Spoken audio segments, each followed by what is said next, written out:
So today I sit down with Forrest Smith, the co-founder of Kineon. I've interviewed him in the past. We had an amazing conversation via Zoom a few years ago. But today I bumped into him in London. We were at the Health Optimization Summit there.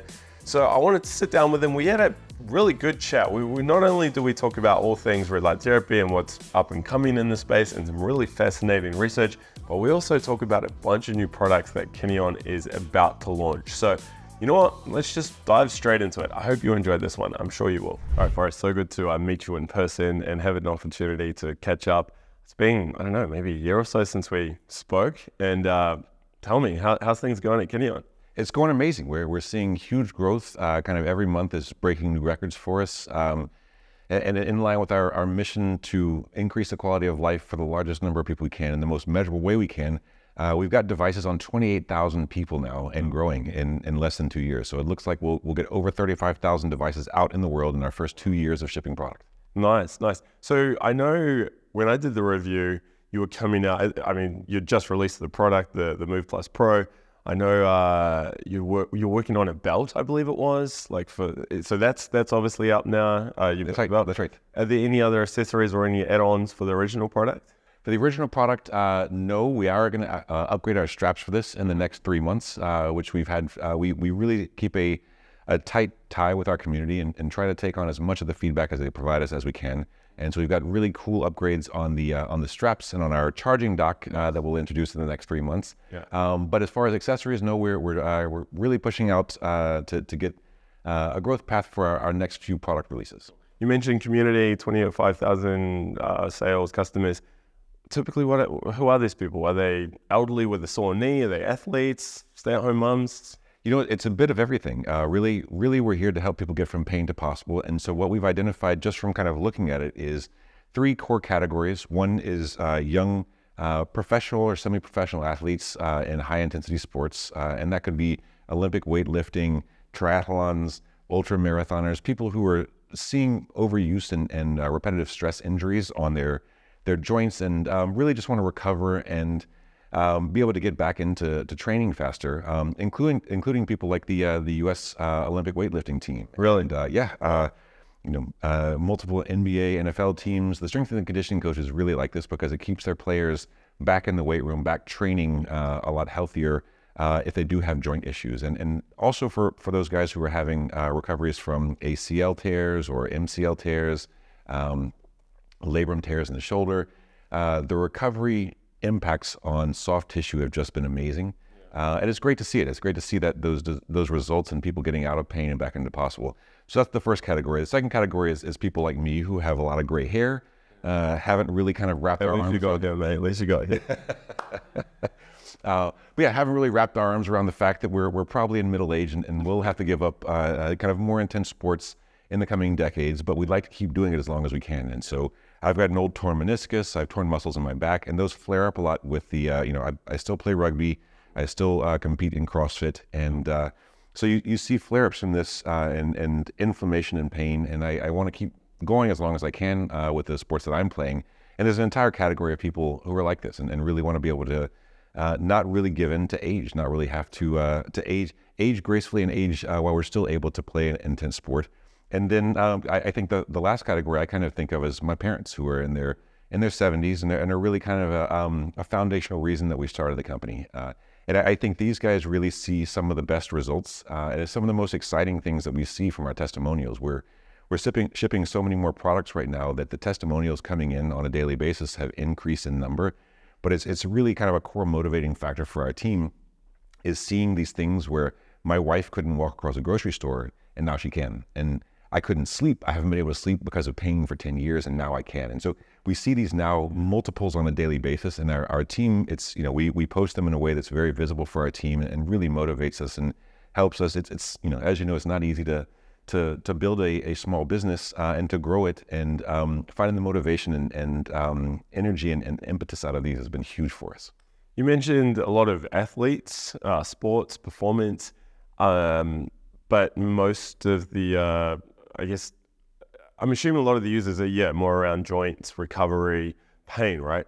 But are people using this for performance benefits? Is this something as a company that you've looked into, like how you could use it prior to a workout? So with the younger cohort, they are definitely using it prior to workouts and seeing, particularly with the endurance athletes, seeing very good benefits from this from a cardiovascular and cardiopulmonary aspect. With the higher intensity training that you see with kind of high rocks and CrossFit athletes or the Olympic weightlifting team, one of the things that they've really liked is they have a planned kind of strength and conditioning periodization for training and then recovery, train, recover, and that you see those kind of mapped towards when their upcoming events are for how they want to perform towards those. What we're helping them do is reduce those recovery times between training by reducing things like C-reactive proteins and creatine kinase. They can get back into really intense training faster and move through these strength curves more quickly. So they're excited about it, and we are seeing them really kind of tuck into that and see good results. Yeah, so the endurance athletes, even the lifting athletes, how are they using it? I get the recovery side, but how are they using it for a performance? Or is the performance coming because recovery is faster? Mostly because recovery is faster, but with the endurance athletes, we're also seeing them use this on large muscle groups and their gut. One of the things that we've seen more research over the last few years in is remote photobiomodulation. And so one of the main areas for doing that is the gut. And I think it's a focus for us moving forward as well, because it is such a center of health, both autoimmune recovery and performance. And it links back in gut-brain axis, but I think the gut-brain axis is more broadly known and broadly understood.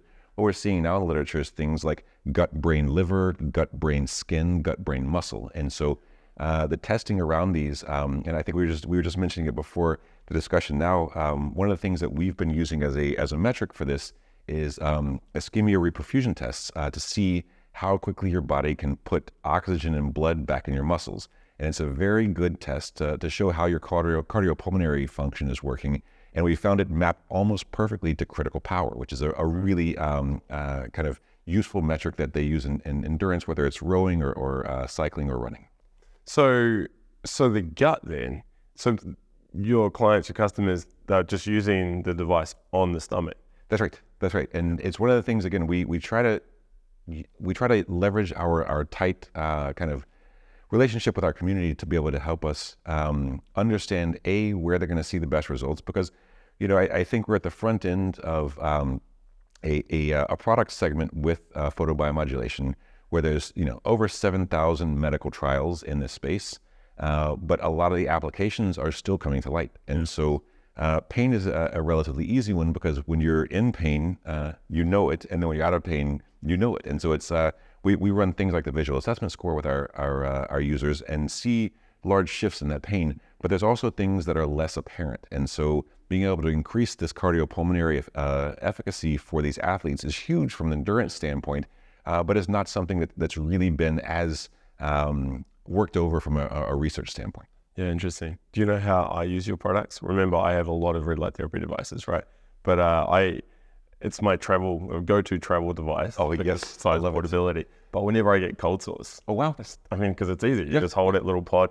In fact, I literally travel with it in my carry-on bag, because I do a lot of long distance traveling. And that kind of travel will put stress on you, and that'll give you the kind of presentation of cold sores. Nearly always happens, like every big trip, either towards the end or when I get home. So yeah, literally I feel one coming on, so I just spot trip. Oh, that's fantastic. So there we go. That's your user case. I really appreciate it. I'll get it back in with our team. We've actually had some, there's a lot of good literature on dental and orthodontic use of photobiomodulation. And so we've had a number of different kind of dental-focused, either dental surgeons or orthodontists reaching out about how can we use these type of devices for being able to reduce pain and increase, implant success rates and kind of bone density around those implants and things like this, and also movement of teeth. Yeah, which is crazy. Yeah. It's but it's again, this is one of the things where it's so exciting I think for both of us from a research standpoint to be in this space where we're still uncovering amazing uses for this, and being able to optimize for those is kind of in our roadmap from a product release standpoint as well. You talk about roadmap, product released. I hear you got a few things coming up. We've been back in the kitchen in a laboratory cooking it up. So we've got 2 and possibly 3. The last one may push over into early next year. But The two products for certain that we're launching, which will be over the next 2 months on Indiegogo, are the Heal Plus, which is a gut-focused device. Again, a lot of this has come from working with our community who are using our current devices for this.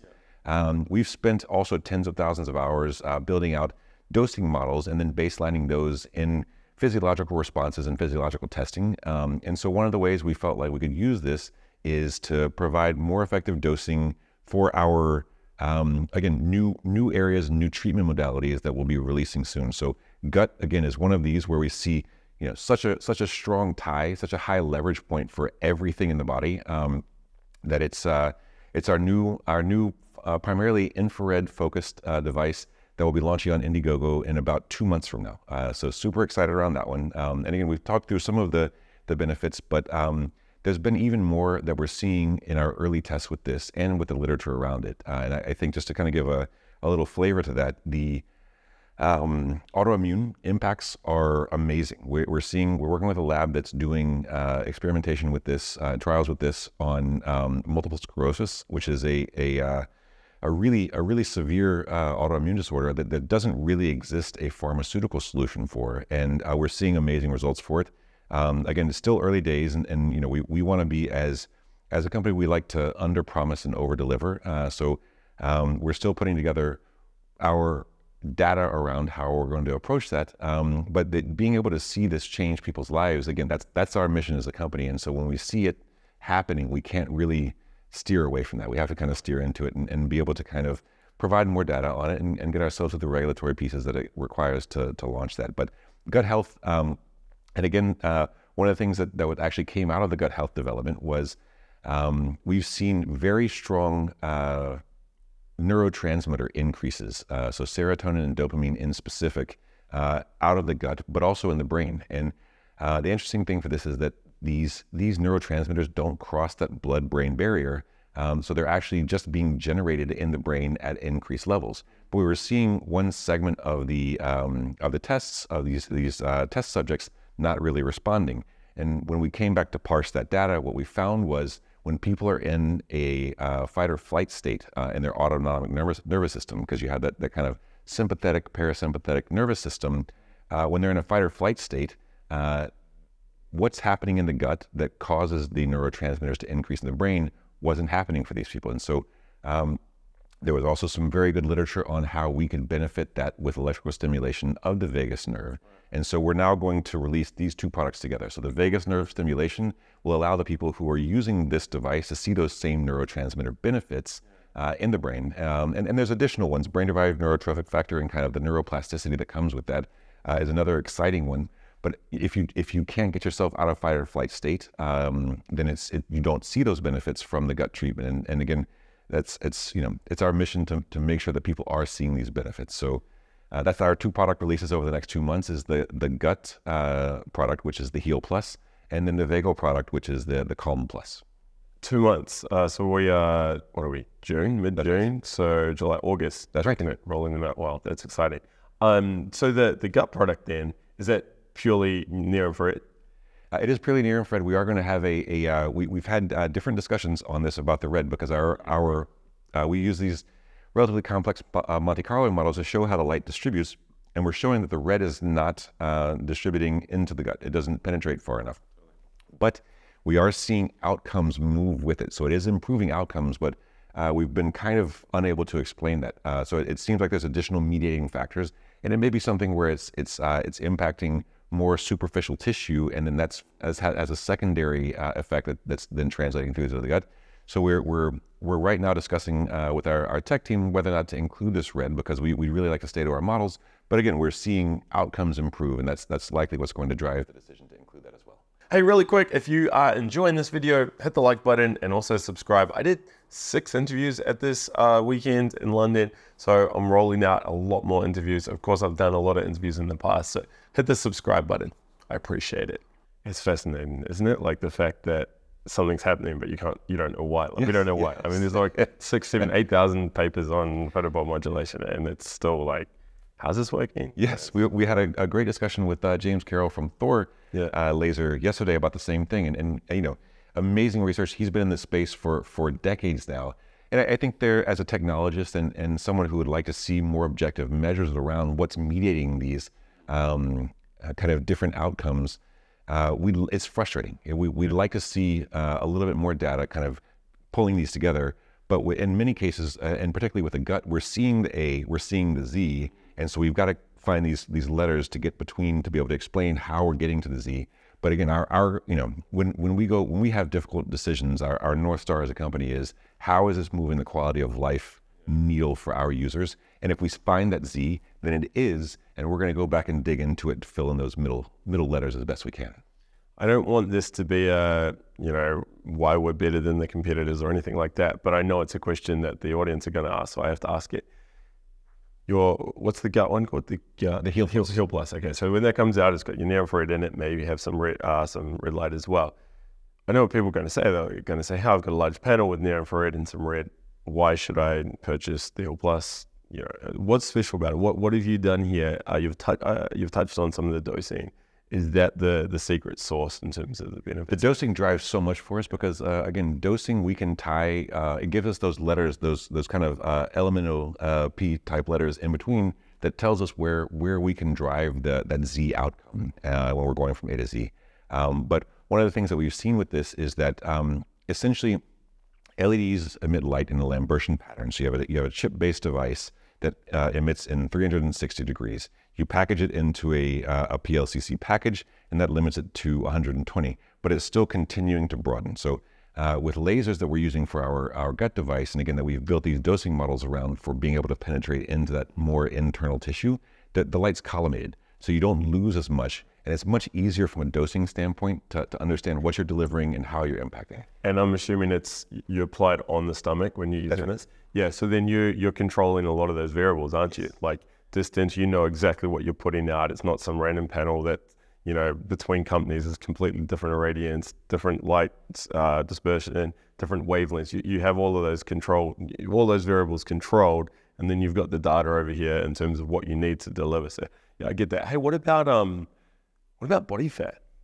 Someone like myself, like a little bit of fat on there, but then you have someone who maybe is quite obese. So one of the things that we see, there are different impacts for that.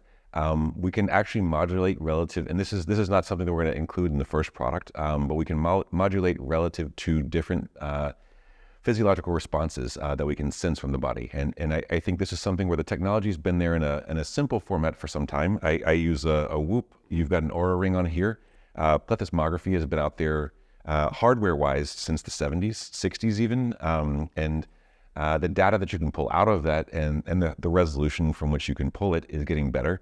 One of the things that we're working on longer term is, and again, this goes back to our mission, and I hate to keep referring to that, but it really drives all of our decisions, is part of our mission is to be delivering these quality of life changes. The second part is to be measuring them. And so one of the things that we've been investing in over the last couple of years is different types of optical sensing technology. And so in the first case is broadband near-infrared spectroscopy, from which we can start measuring a number of things. A number of things from the blood, but also one of the more exciting things in this space is the mitochondrial measurements. So this is actually, and you've been in the space, I'm preaching to the choir here, but cytochrome C oxidase is a key photoacceptor, and that we're triggering with these different wavelengths of light.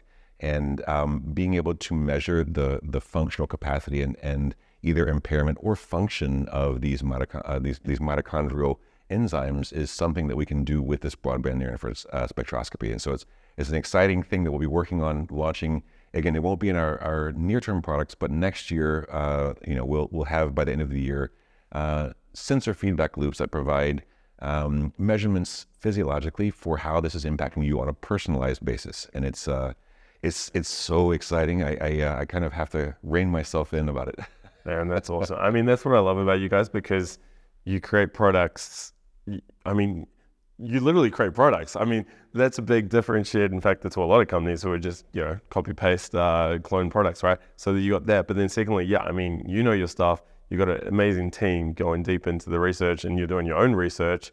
And then you're creating these products that are specific to a particular problem, right?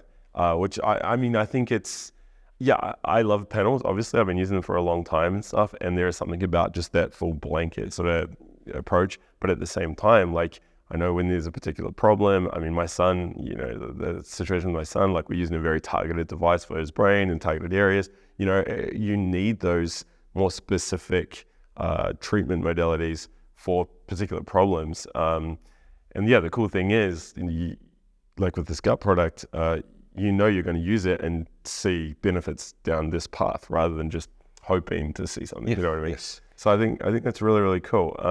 Yeah, you nailed it. I think just to tag on the end of that, I think the main thing for us was in building up this relationship with our community, it's two-way street.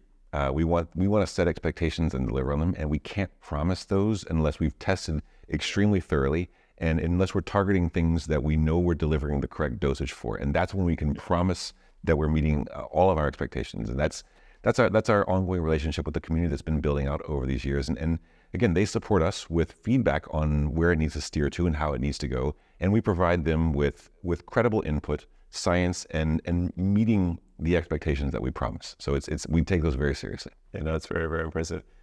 Did I hear correctly? You said there were 3 products you worked on? Yes. Are you able to share anything on the third? I can, and it's an interesting one because it's actually come up from our community as well. One of the things that we had seen, even from early days with our devices, is there's a pathology that affects females called endometriosis, which is an inflammation-mediated pathology. And a number of our users had sent us in raving reviews about this. And when you get into one review, it's very interesting, but it still goes under outlier category. And we can't really say, oh, it's still just kind of could be possible, could be something that we're doing, but there's a number of different variables, and that could be diet, that could be a number of things affecting that. When we've gotten up to over 100 now stories about this endometriosis, we had to dive further in. And, candidly, our research and product team lean heavily male. And I think a lot of engineering and research teams do. And so kind of uterine and ovarian tissue and pathologies was not something that we were researching on our own, where we might be with different things from a training and diet and physiology standpoint. But what we found when we started looking into the literature is that there are amazing impacts that we can make on specifically uterine and ovarian tissue. And we feel like a lot of this is because there's a very high mitochondrial density in this tissue. But the second piece is that and I didn't know this until we started looking into it, that uterine lining has the highest, by orders of magnitude, highest level of inflammation in anything in this kind of normal human experience. And so when we're able to target this tissue and reduce that inflammation, there's a number of downstream impacts: neurological, fertility, menopause, monthly menstrual pain and dysmenorrhea. There's really some amazing things we can impact in huge ways, so very substantial ways. But I think it's been a little bit overlooked because so many research teams and engineering teams do skew so heavily male that there's just less research and less awareness about this. And so we're kind of with the expectations that we can promise around this. We're going to be on a crusade to get this out and on people, because there's not a lot of good pharmaceutical or technical devices that are treating these pathologies, and we're very excited to be able to promise and deliver amazing results for this. Yeah, that's so cool. I mean, the beautiful thing is, like, you're hearing these benefits from people using your products, and you weren't even expecting it, right? Like, I mean, I still get people saying, "Oh, this is too good to be true. It's a fad," and all that. It's like, no, it's not. And yeah, the downsides, the risk, the side effects, I mean, next to nothing, right? I'm sure there's the odd case where someone gets a rash or something like that, but it's amazing technology, and it's awesome that, we have companies and people like yourself, really going deep into this and helping people, Well, I think we're also going to be leaning on you for this, because the education, what we find is that the education piece is what's a bottleneck. When people know more about this, and you're doing an amazing job, but we hear it on a daily basis. People come and find your channel and are able to get their heads around this. And a lot of times, we have a hard time because we're it's a tech team, it's a physiology team. We go in and talk biochemistry, but you break things down in a way that makes it easier for people to understand and makes it credible in a meaningful and structured way, and in a real way. And so that's, again, we love the idea of working with you long term on trying to help educate both the medical professionals in the area and the end users. Because when you get this on them, you do see amazing results. And in many cases, even people who are getting these results are like, this is too good to be true. How is this actually working? And so they want to know more about it. But yeah, you've been on an amazing job on that. And we really appreciate being included in the education piece that you're putting out there. Well, thank you. I mean, I appreciate, you know, obviously all the time that you give me, the team give me, and hopefully that helps, you know, everyone listening. Where can people find more about the company, your products, and of course the upcoming product launches? Was it Indiegogo you mentioned? Indiegogo, that's right. So it'll be over the next 2 months that we start kind of pushing that, rolling that out. But you can find more on us at Kineon, Kineon.io. And Kineon_labs is our Instagram. So come check us out. And also on both of those, I think my partner Tom and I still have our Calendlies out there. So if people have questions, if people want to know more about this, put a call in, talk to us. We're happy to help. Education is core to our mission, and we want to make sure that we're out there in front of people and kind of available and visible in a meaningful way to be able to support this. Very cool. Forrest, absolute pleasure. Always. Thank you so much. Thank you. And that is a wrap. I hope you enjoyed it. I know at the start I said you would, so I hope I was right there. I know when I was doing this interview, I thought, wow, this is going to go well. Like it had everything, some low level stuff, some high level stuff, some science insights, and of course the new products. Now, I will put links to the Kineon Move Plus Pro. I'll put links to all the upcoming Kineon launches, Indiegogo, Kickstarter, all of that down below. Of course, you can head over to the Kineon website, check out my reviews on the Kineon product, and I think this is the 3rd interview I've done with Kineon. So for all of them down below, head over to Light Therapy Insiders if you want to know more about red light therapy, and also our Facebook group. I don't really talk about it enough, but there's like, I think there's nearly 10,000 people in there.